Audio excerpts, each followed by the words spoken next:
கோவில். திருநெல்வேலி மாவட்டத்தில் திருவுரு மாமலை என்று சிறப்பிக்கப்படும் குறுக்குத்துறை சுப்பிரமணிய சுவாமி திருக்கோவில் அமைந்துள்ளது.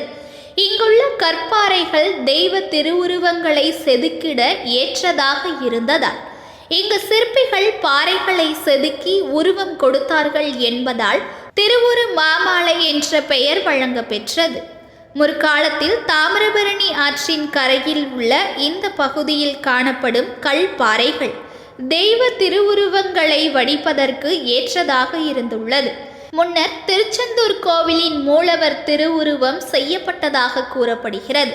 அப்படி திருச்செந்தூர் முருகனை உருவாக்கிய சிற்பி பின்னர் வள்ளி தெய்வானையுடன் கூடிய மற்றொரு முருகன் விக்கிரகம் செய்ய நினைத்து இங்கிருந்த கல்பாறை ஒன்றில் வள்ளி தெய்வானையுடன் கூடிய முருகனின் திருவுருவை செதுக்கினார். ஆனால் என்ன காரணத்தாலோ அந்த பணி முழுமையாக பெறாமல் முருகன் சிற்பமானது கல்பாறையில் செதுக்கப்பட்ட கோலத்திலேயே தங்கிவிட்டது. பின்னர் வந்த நாட்களில் வயது முதிர்ந்த பெண்மணி ஒருவர் தாமிரபரணி ஆற்றில் குளிப்பதற்காக இந்த வழியாக வந்தபோது கல்பாறையில் செதுக்கப்பட்டிருந்த முருகனின் சிற்பத்தை கண்டார். முருகனின் அழகிய அந்த திருவுருவை கண்டதும் அந்த அம்மையார் தூய பக்தியோடு தினமும் அங்கு வந்து அந்த முருகனின் திருவுருவத்திற்கு வழிபாடுகள் செய்து வந்தாராம். அவரை தொடர்ந்து ஆற்றுக்கு நீராட வந்தவர்கள் பலரும் இந்த முருகனை வழிபடத் தொடங்கினர். நாளுக்கு நாள் பக்தர்கள் கூட்டம் நிரம்பி வழிந்திட சிறிது சிறிதாக திருப்பணிகள் மேற்கொள்ளப்பட்டு அந்த பாறையை ஒட்டி சிறிய கோவில் கட்டப்பட்டது. பின்னர் இந்த திருக்கோவில் திருவாவடுதுறை ஆதீனத்தின் கட்டுப்பாட்டில் எடுத்துக்கொள்ளப்பட்டு பல்வேறு திருப்பணிகள் மேற்கொள்ளப்பட்டு கும்பாபிஷேகம் செய்விக்கப்பட்டது. திருச்செந்தூர் முருகன் விக்கிரகத்தை போன்ற சிற்பியால் பாறையில் வடிவமைக்கப்பட்ட திருமேனி இங்குள்ள மேலக்கோவிலில் மூலவராக பிரதிஷ்டை செய்யப்பட்டுள்ளது. அதனால் திருச்செந்தூர் முருகனின் சாநித்தியம் பெற்றவர் இத்தல சுப்பிரமணியர் என்றும் கூறப்படுகிறது. இங்கு கருவறையில் பாறையில் குடையப்பட்ட திருமேனியாக வள்ளி தெய்வானை உடன் 4 கரங்கள் கொண்டு நின்ற கோலத்தில் காட்சி தருகிறார் சுப்பிரமணிய சுவாமி. இங்கு கருவறையில் வலது மேல்கரத்தில் வஜ்ராயுதம் தாங்கியும் வலது கீழ்கரத்தில் மலர் ஏந்தியும் இடது மேல்கரத்தில் ஜெபமாலை கொண்டும் இடது கீழ்கரத்தில் தொடையில் வைத்த நிலையிலும் நின்ற கோலத்தில் காட்சியளிக்கிறார் சுப்பிரமணிய சுவாமி. தாமிரபரணி ஆற்றின் வடகரையில் கிழக்கு நோக்கி அமைய பெற்றுள்ள இந்த கோவிலின் முகப்பில் சிறிய அளவிலான 3 நிலை ராஜகோபுரம் உள்ளது. இந்த ராஜகோபுர வாயில் வழியாக உள்ளே நுழைந்தால் மணிமண்டபம், கொடிமரம், பலிப்பீடம், மயில் வாகனம் ஆகியன உள்ளன. இதனை தாண்டி உள்ளே நுழைந்தால் மூலவர் சன்னதிக்கு தெற்கே விநாயகரும் வடக்கே சுப்பிரமணியரும் காட்சி தருகின்றனர். அவர்களை வணங்கி உள்ளே சென்றால் மகா மண்டபம், மகா மண்டபத்தை அடுத்து அர்த்த மண்டபம் மற்றும் குடைவரை கருவறை உள்ளது. கருவறையின் இருபுறமும் துவார பாலகர்கள் இருக்கே உள்ளே பாறையில் குடையப்பட்ட திருமேனியாக கருவறைக்கு முன்புற மண்டபத்தில் வடக்கே நெல்லையப்பர், காந்திமதி அம்மை, நடராசர், விநாயகர் ஆகியோரும் காட்சி தருகின்றனர். மகா மண்டபத்தின் வடக்கே தெற்கு நோக்கிய தனி சன்னதியில் வள்ளி தெய்வானை உடனுரை ஆறுமுக பெருமான் காட்சி தருகிறார்.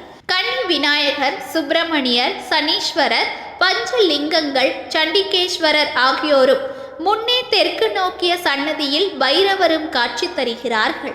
இந்த கோவில் தாமிரபரணி ஆற்றின் நடுவே அமைய பெற்றுள்ளதால் மழைக்காலங்களில் வெள்ளம் ஏற்படும் போது குறுக்குத்துறை கோவில் முழுவதும் தண்ணீரில் மூழ்கிவிடும். இதற்காக இந்த கோவிலின் மேற்கே சுமார் 1 கிலோமீட்டர் தொலைவில் ஊருக்குள் ஒரு தனி கோவில் கட்டப்பட்டு உள்ளது. இதுவே மேலக்கோவில் என்று அழைக்கப்படுகிறது. இந்த கோவில் முன்புறம் அலங்கார மண்டபம் காட்சியளிக்கிறது.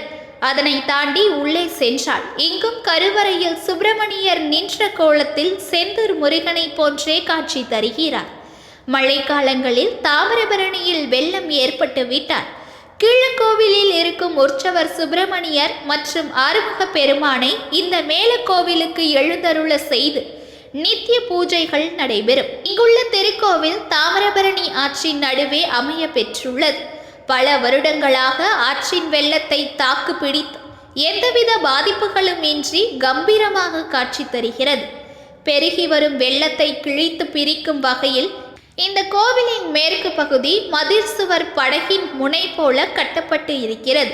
இதனால் வெள்ளம் வந்து மோதும் போது இந்த கூர்மையான சுவரில் பட்டு சிதறி ஓடிவிடும் என்பதால் கோவிலுக்கு பாதிப்பு ஏற்படுவதில்லை. இங்குள்ள முருகப்பெருமான் திருச்செந்தூர் சுப்பிரமணிய சுவாமி போலவே கையில் மலர் ஏந்தி சிவபூஜை செய்யும் கோலத்தில் காட்சியளிப்பது சிறப்பு. இங்குள்ள சுப்பிரமணியர் திருச்செந்தூர் முருகனுக்கும் முதல்வர் என்பதால் திருச்செந்தூருக்கு நேர்ந்து கொண்ட நேர்த்திக்கடன்களை இங்கு செலுத்தி வழிபடலாம் என கூறப்படுகிறது. இங்கு திருச்செந்தூர் முருகப்பெருமானுக்கு நடைபெறுவதை போன்றே வருடத்திற்கு 2 திருவிழாக்கள் நடைபெறுகிறது. திருச்செந்தூரில் ஆவணி மற்றும் மாசி மாதம் 2 முறை திருவிழா என்றால் இங்கு சித்திரை மற்றும் ஆவணி மாதம் 2 முறை திருவிழா நடைபெறுகிறது.